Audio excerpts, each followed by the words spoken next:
Les travaux ont commencé en avril 2010. Voilà.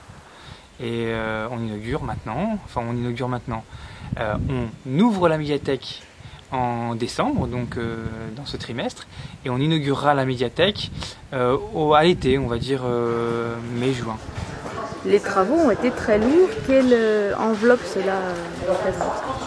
Alors on est sur une enveloppe budgétaire pour le bâti autour de 3,7 millions, 3,8 millions, sachant que pour la cité Artinoise, ce qui est intéressant, c'est que l'État nous a beaucoup aidé sur ce projet, autour d'1 million pour tout vous dire. Et en fait, du coup, l'investissement mairie, commune, ne représente que 40% de ce montant, puisque tout le reste sont des dotations de l'État, de la région, du Conseil général. Ce qui fait que, effectivement, pour le citoyen, il n'y a que de la plus-value, je peux peut-être dire, sur un nouvel établissement culturel. L'objectif qu'on s'est fixé, c'est d'accueillir le mieux possible les visiteurs dans des conditions à notre niveau, la meilleure possible, à des conditions les meilleures possibles.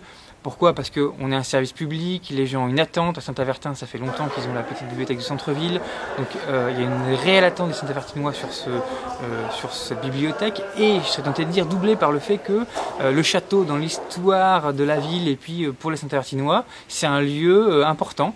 Et tout le monde, j'extrapole un peu, mais beaucoup d'enfants, de familles, etc., sont passés par le centre de loisirs qui est juste à côté du château, par l'école de musique, vient se promener pendant le week-end. Donc c'est un lieu qui est connu de tous les Saint-Avertinois.